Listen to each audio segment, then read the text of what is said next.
कहते हैं कि अगर किसी की हिंदू धर्म में मृत्यु हुई फिर कभी भी उसका जन्म होगा उसी धर्म में आता है।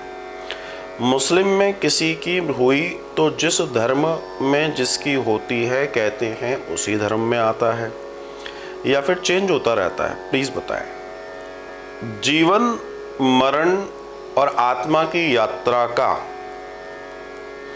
प्रथम दृष्टिया धर्म से लेना देना नहीं है। प्रथम दृष्टिया, पहले दर्शन में, लेकिन उसके बाद धर्म से ही लेना देना है।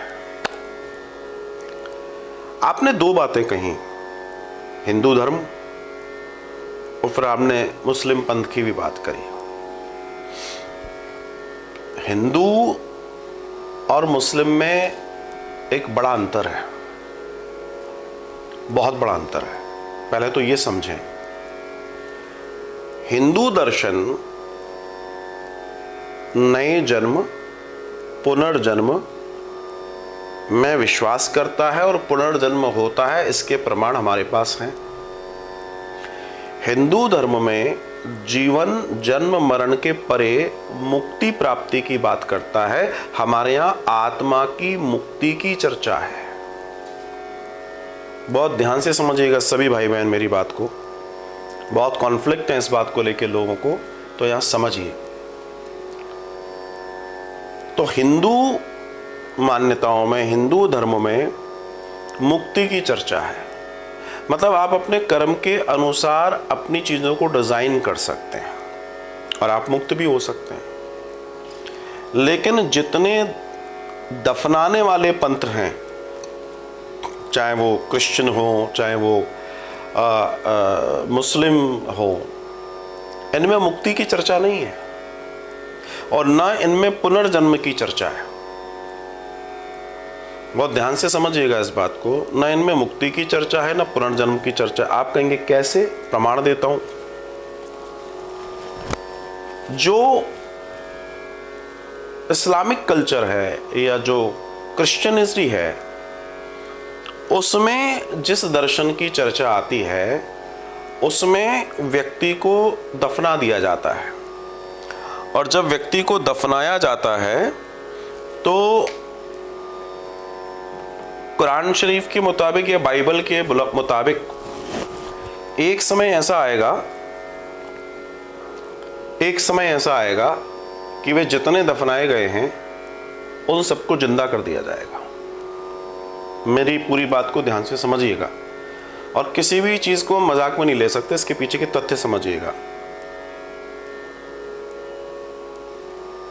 मतलब जब कोई मुस्लिम मरता है, जब कोई क्रिश्चियन मरता है, तो उसकी जो सोल है वो स्टोर हो जाती है। मतलब उसको बंद कर दिया जाता है, उसको लॉक कर दिया जाता है।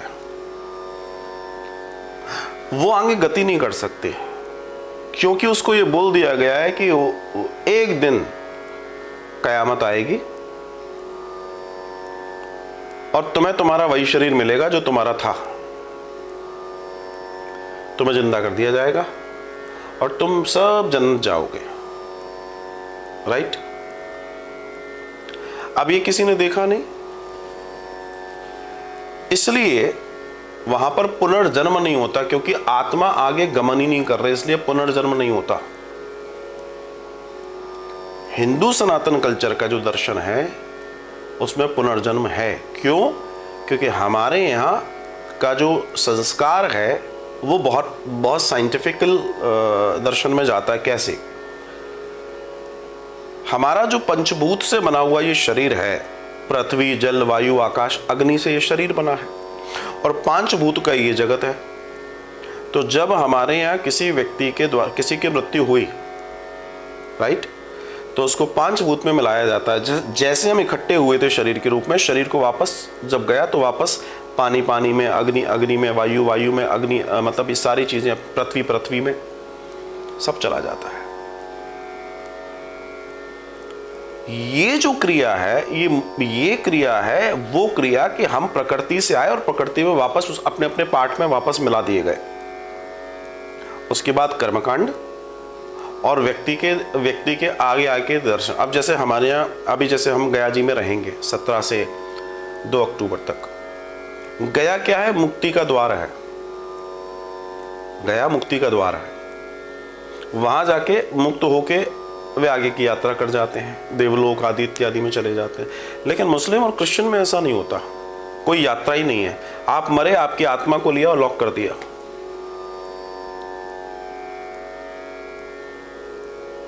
कौन कर रहा है? उनकी किताब, उनकी जो धार्मिक किताब है उसमें ऐसा दर्शन आता है। अब बात आती है कि ये जिंदा कौन करेगा? तो दर्शन आता है कि जब इस्लाम का अंत हो जाएगा तो वापस से यीशु आएंगे और यीशु आकर ये सारा कार्य करेंगे। ये लिखा हुआ है। लेकिन शायद आप आज या कल की मेरी कथा सुन रहे होंगे, मैंने प्रलय पे चर्चा की थी, शायद कल, और मैंने बताया था कभी भी प्रलय पूरी पृथ्वी पर नहीं आती,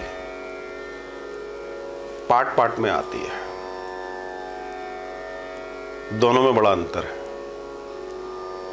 बहुत बड़ा अंतर है, और दोनों पक्ष के मत अलग अलग हैं। सनातन मुक्ति का प्रदाता है, वहीं अन्य मुक्ति का वहां कोई मामला नहीं है, इसलिए पुनर्जन्म की कोई व्याख्या नहीं है। तो अब इस पार्ट को अलग कर देते हैं, अब हम सनातन की बात करते हैं। तो जब सनातन में कोई व्यक्ति जीवन मरण के फेर में जा रहा है तो वो अपने कर्मों से जा रहा है।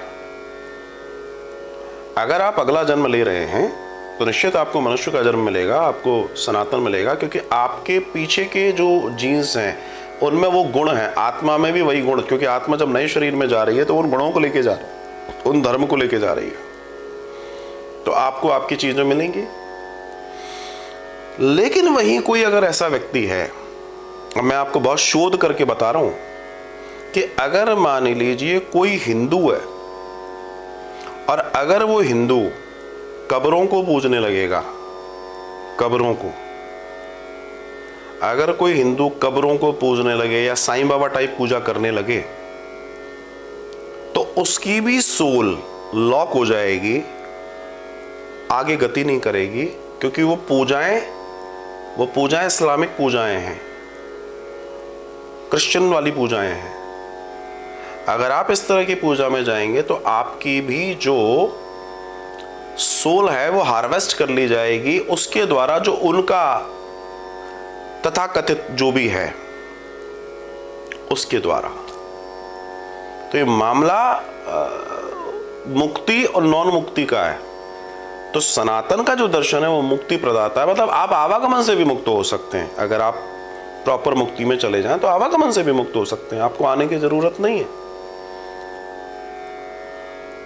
यहां कर्म के अनुसार चीजें डिजाइन होती हैं सनातन में, वहां कर्म के अनुसार चीजें डिजाइन नहीं है। वहां कुछ भी कर लो, उन्होंने लॉक कर दिया, बोला ये रखी हुई है। जैसे इस पूरे दर्शन को जाने तो अगर मेरी कई ऐसे लोग हैं जिनसे मेरी चर्चा होती है, जो मुस्लिम कल्चर से आते हैं, जो स्कॉलर हैं, तो वो भी मानते हैं कि हाँ, जिन अल्लाह की बात होती है वो अल्लाह कोई और नहीं है, वो शुक्राचार्य जी है। जी हाँ, शुक्राचार्य है। और दबी जुबान में वो इस बात को स्वीकार करते हैं कि हाँ वो शुक्राचार्य है। और शुक्राचार्य कौन है? जिनके पास ये संजीवनी शक्ति है, वो मुर्दों को जिंदा कर सकते हैं।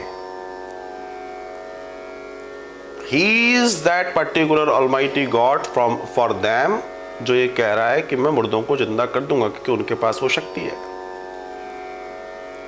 एक लंबी यात्रा, लंबी कहानी है। राजा बली के बाद जब वो गए तो वो अरब गए, वहां पर उन्होंने इसको डिजाइन किया था। क्योंकि अब्राहिम थ्योरी में जब आता है, ज्यूसिस में जब आता है, जब अब्राहिम थ्योरी में हम जाएंगे तो अब्राहिम 2000 BC के 4000 पहले की बात आ रही है, 4000 साल पहले की बात आ रही है। तो 2000 साल तो उसको हो गया, 2000 में 4000 और जोड़ो, तो ये 6000 साल पीछे चली जाती है बात।